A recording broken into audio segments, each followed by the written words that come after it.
Occasion ఏదైనా location ఎక్కడైనా తెలుగువారి వేడుక అంటే ఆలివ్ మిఠాయి ఉండాల్సిందే. మిఠాయి అంటే ఆలివ్. పాకిస్తాన్ చేసిన ప్రతి దాడిని చిత్తు చేసి తుత్తునియలు చేసినటువంటి సమగ్ర శక్తి భారతదేశానికి ప్రదర్శించిన ఒకే ఒక అంశం సుదర్శన చక్రం. ఏంటి ఆ సుదర్శన చక్రం? S-400 ఎయిర్ డిఫెన్స్ సిస్టమ్ అని చెప్పిన టెక్నికల్గా చెప్తున్నారు. అంతటి సమర్థత ఇందులో ఏముంది? ఏ విధంగా పాకిస్తాన్ విసిరిన ప్రతి క్షిపణిని కూడా ఈ వ్యవస్థలు ధ్వంసం చేయగలిగాయి?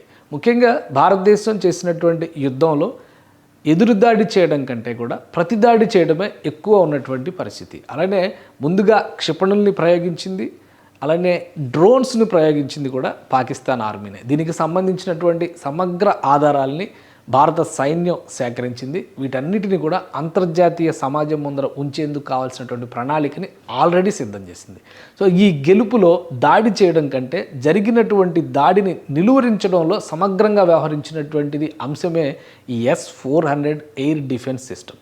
అసలు చూద్దాం S-400 ఎయిర్ డిఫెన్స్ సిస్టమ్ అంటే ఏంటో. చూస్తే ఇక్కడ నిజంగానే సుదర్శన చక్రం ఇమేజ్లో కనిపిస్తుంది. ఒక క్షిపణి వచ్చినప్పుడు దాన్ని ఏ విధంగా ధ్వంసం చేస్తుందో ఈ ఇమేజ్ చూస్తేనే మనకు అర్థమవుతుంది. దీనికి సంబంధించినటువంటి వ్యవస్థ ఇది కేవలం ఒక వ్యాన్, ఒక వెహికల్ పైన ఏర్పాటు చేసినటువంటి వ్యవస్థగా కనిపిస్తుంది. 400 కిలోమీటర్ల దూరం నుంచి ఉన్నటువంటి క్షిపణులను కూడా గుర్తించి దీనికి ఉన్నటువంటి రేడార్ సిస్టమ్స్తో వాటిని గుర్తించి వాటి లక్ష్యాలను ఫిక్స్ చేసిన వెంటనే ధ్వంసం చేయడమే టార్గెట్గా ఈ వ్యవస్థలన్నీ కూడా పనిచేస్తాయి. ఇటీవల కాలంలో ఇది సూపర్ వెహికల్గా, సూపర్ వెపన్గా అందరి మన్ననలో పొందుతుంది. ముఖ్యంగా రష్యా ఉక్రెయిన్ యుద్ధంలో కూడా దీన్ని విరివిగా ఉపయోగించింది. దీని డెవలప్మెంట్ ప్రాసెస్ అంతా చేసింది కూడా రష్యానే. రష్యా దీన్ని తయారు చేసిన తర్వాత అనేక మాడిఫికేషన్స్ జరిగినాయి. S-400 రూపంలో ఇది పెద్ద ఎత్తున అభివృద్ధి చేసిన తర్వాత అనేక దేశాలు దీనిపైన ఆసక్తి చూపించినాయి. ఇప్పుడు ఉక్రెయిన్ యుద్ధంలో కూడా ఇది కీలక పాత్ర పోషించినటువంటి వెపన్.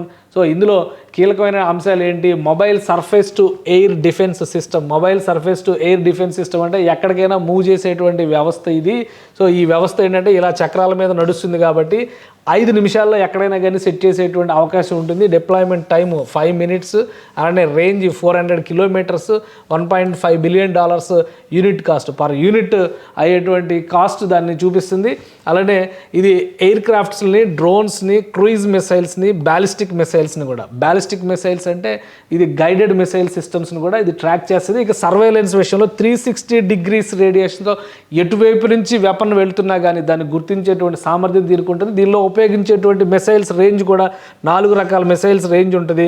9M96E, 48N6E2, అలానే 48N6DM, 40N6E, ఇవన్నీ కూడా ఒక్కొక్క రేంజ్ ఉన్నాయి చూడండి. 400 కిలోమీటర్లు, 250 కిలోమీటర్లు, 200 కిలోమీటర్లు, 120 కిలోమీటర్లు. సో ఒక సమగ్రమైనటువంటి అధునాతనమైన వ్యవస్థగా దీన్ని మనం చూడాల్సి ఉంటుంది. ఈ వెపన్ని తయారు చేసినటువంటి విధానమే చాలా ఆసక్తికరంగా ఉంటుంది. మీరు చూస్తే ఇది పనిచేసేటువంటి విధానం 360 degrees అన్నారు కాబట్టి ఎటు నుంచి వెపన్ వచ్చినా కానీ దాన్ని ట్రాక్ చేసే విధంగా దీన్ని డిజైన్ చేశారు. రష్యన్ ఇంజనీర్స్ దీన్ని తయారు చేశారు. 1999 నాటికే ఇవి డెవలప్ చేసినటువంటి S-200 రకం, తర్వాత అప్గ్రేడెడ్ వర్షన్ ఇప్పుడు S-500 సిరీస్ను డెవలప్ చేశారు. ఇది S-400 సిరీస్ 2007 నుంచి ఇది వినియోగంలోకి తీసుకొచ్చారు. ఇప్పుడు ఉన్నటువంటి అధునాతన వ్యవస్థల్లో ఇది కూడా చాలా ముఖ్యమైనటువంటి వ్యవస్థ. సో ఆ రేడార్ ట్రాక్ చేస్తుంది. అదే తరహాలో దానికి కావాల్సినటువంటి ఈ మిసైల్ని ధ్వంసం చేసేటువంటి మిసైల్ విధ్వంసక క్షిపణిని ఇందులో లోడ్ చేసేటువంటి వ్యవస్థను మనం చూస్తున్నాం. దానిలోనే ఒక కంట్రోల్ రూమ్ తరహాలో ఉంటుంది.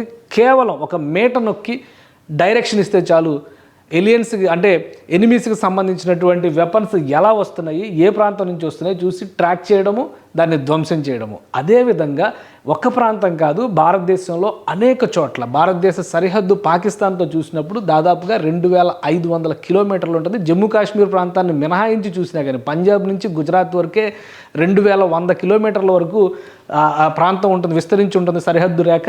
సో ఈ ప్రాంతం మొత్తం కూడా సురక్షితంగా ఉంచుకోవాల్సినటువంటి బాధ్యత భారతదేశం మీద ఉంది. ఎందుకంటే Gujarat very well developed state, అలానే రాజస్థాన్, ఇంకోవైపు పంజాబ్ వ్యవసాయం మీద ఎక్కువ ఆధారపడినటువంటి రాష్ట్రం. ఇక్కడంతా చిన్న చిన్న నగరాలు అతి సమీపంగా సరిహద్దులకు ఉంటాయి కాబట్టి భారత ప్రభుత్వం గతంలోనే ఈ వ్యవస్థలన్నింటినీ కూడా ఆ ప్రాంతాల్లో మోహరించింది.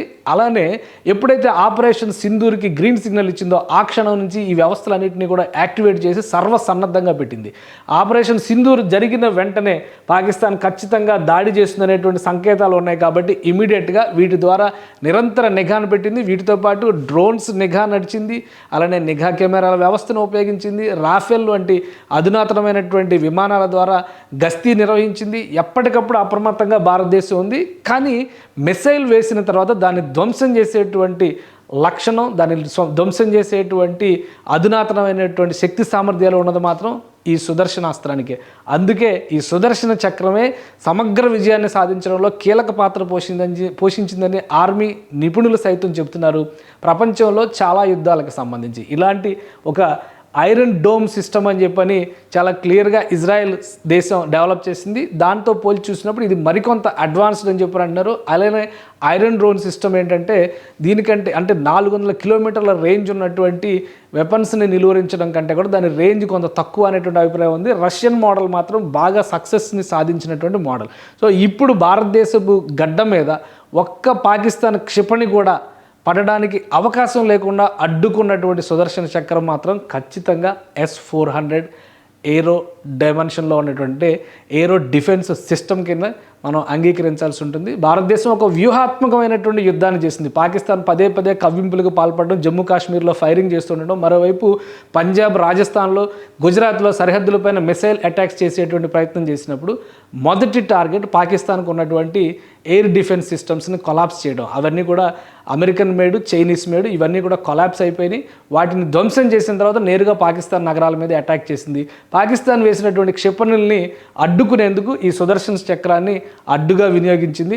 ఇది 100% పనిచేసింది. సమగ్ర విజయాన్ని భారతదేశానికి అందించడంలో S-400 సక్సెస్ అయిందని చెప్పి మనం చెప్పొచ్చు. ఇది ఒక సుదర్శన చక్రంలా మన చేతిలో నిలిచిందని చెప్పడానికి ఇంతకంటే ఆధారం ఉండదు. కాబట్టి రక్షణ వ్యవస్థల్ని బలోపేతం చేయడం, నిఘా వ్యవస్థల్ని పటిష్టం చేయడం, దాడి జరిగిన వెంటనే ప్రతిదాడి చేసేటువంటి విధంగా సైన్యం మొత్తాన్ని కూడా సర్వసన్నద్ధం చేయడం, ఒక సమగ్రమైనటువంటి ప్రణాళికతో భారత ప్రభుత్వం ముందడుగు వేసింది. దానికి తగ్గట్టుగా ఇంటెలిజెన్స్ సంస్థలు పనిచేసాయి. వీరందరి సమిష్టి కృషి వలన 48 గంటల్లో పాకిస్తాన్ తోక ముడిచేంతటి బలమైన విజయాన్ని భారత్ నమోదు చేయగలిగింది. దానికి ప్రధానమైనటువంటి కారణాల్లో ఈ సుదర్శన చక్రం ఒకటి. సుమన్ టీవీలో మీ పర్సనల్ అండ్ బిజినెస్ ప్రమోషన్స్ కోసం కింది నెంబర్కి కాంటాక్ట్ చేయండి.